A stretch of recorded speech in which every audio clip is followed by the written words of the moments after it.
Welcome, yo, yo, yo. What's good? What's good? Welcome. Blessings on blessings on blessings. Like, subscribe, share this channel, tell a friend. Today, we're going to talk to you about financing cars since we've been talking about credit, getting credit repair, credit building, the whole nine. I'm just gonna give you my opinion on and my take as far as when you're financing or leasing or buying a car. And like back in the day, we call them beaters. They'll tell you, "Oh, go get you a beater," which my first car was a beater, and I think it was a '79 '98 Oldsmobile. Yeah, I bought it for like $800, and a lot of other people, they buy beaters. And I think, well, I just told my son to get a beater as well until he's able to get something else to go ahead and pay for the car. But in my opinion, sometimes when you finance a car, you go to the finance company, your credit's not good. And then, it's around tax time. They be preying on people. Your credit ain't good. And you finance a car, for 4 or 5 years with high interest. And that car already, has high mileage, 160,000 miles or 170,000 miles. To me, my opinion is the good usage out of that car is already gone. So in most instances, you're going to end up putting more money in that car than it would be to get a new car. And if I've experienced this, because I've bought other used cars as well, and a gasket may went out, then you might spend 1,200, 800 here, 800 there, and like I said, you got all those problems occurring and happening to you when you bought that used car, and it ends up being totally like not worth it. And when you are buying these used cars, you got to take into consideration, which a lot of us we don't do, but some of us do. We get over anxious and we just want the car without thinking or being strategic. You should be asking yourself, okay, how much is the car? Then you got to go, how much can I afford? You may have other bills. You got rent, you got gas, and then we don't factor in wear and tear. Then you got light bill, and you got, your phone bills. You just got everyday life and living type of bills. And then you got to factor in your interest rates as well. Because, I was once young before, and I ain't know nothing about interest rates. I just get it, whatever, put down a down payment. You got to do that as well. And I didn't know nothing about interest, that they charge you these interest rates, and if they're in the double digits or they're highs, like you're paying for that car like 3 and 4 times. But my opinion is, if I'm gonna finance a car, I want to finance a car that is used. You know what I'm saying? That's used. I'm sorry, not used. I'm gonna finance a car that's new, not used. I'm gonna finance a new car, because when you finance a new car, if they do give me a high interest rate, but at least that car is, more reliable, and, you still got your warranties and things of that nature on the car, and you could get to and from wherever you need to be. Because at the end of the day, it's about getting a reliable car, not just any old car. And I know it's different circumstances and situations for different people. Yes, I do get that.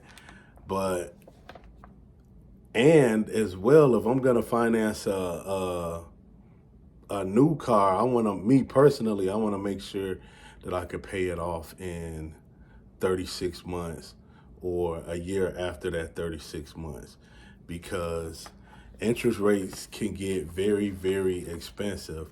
For instance, even if you were to say you were to finance a new car, $170,000 car, and the interest was 9%, 7%.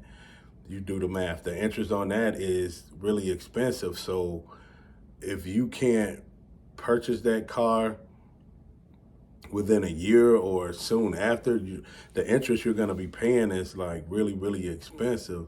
So you really have to be honest with yourself and, say, can you afford this? How much money am I bringing in? Or is my business bringing in this and that? And then the other thing I want to add is as well is if I did finance a car, I would finance it in my business name. And the only time that I would finance it in my personal name is if I was able to pay off that car really, really soon. I would say if I was able to pay off that car in 36 months, then I would have a low interest rate and my credit was good. But not if it was like a car, I'm talking about maybe around $40,000-$50,000 car. That's the only time I would put that car in my personal name if I could pay it off then. Because then I would probably be being strategic. It would be something on my personal credit, my utilization, eventually would go down and I would pay it off. And it would show off that I could pay off a loan 40, 50,000. So when I go back and get another car, I would get a comparable rate. So you just have to be strategic and wise and patient as well when you're buying a car. Don't just go for the first thing or anything you see. But some people, sometimes you do have to, get a beater like my son had to do. You might have to start off with a beater, and some people say, oh, well, at least it's paid for. And, a lot of rich people, they got all this money and they ride around in beaters. No, that's not true. Rich people don't be riding around in no beaters. They got reliable cars. So if you are buying a car, I would say, or lease a car, I would say do a new one.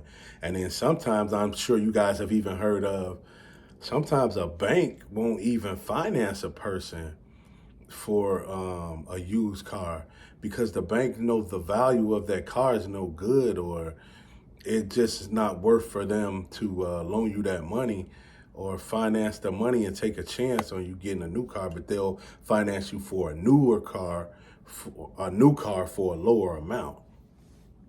You know what I mean? So like I said, you want to put it in your business name so that way it doesn't affect your personal utilization. And when you do get a car, you want to get a new one. If you're going to do it right, and make sure you can afford it, and make sure you have a low interest rates. You don't want to be financing no car for no 72 and 84 months used car that's 4 or 5 years old with 160,000 miles on it. There's no value in that car, and in most instances, you're going to end up putting more money in that car, and the warranty's about to go out, if not already out, and it just may not be worth it. Let me know what you guys think in the comment section. Also, join my free Skool group, Skool, Skool.com. Look for Raw Game, REWGAME. And I'm not saying, this is just my opinion, and I'm not just saying this happens all the time, but sometimes you can find decent, used car. But at the same time, those cars are cars you could like buy right out. In most instances, you could buy like $5,000, $6,000 car right out. Sometimes some people do get lucky, but after 4 or 5 years, that car, the value of that car and the wear and tear of that car, that person who had it before you or whatever, is gone away.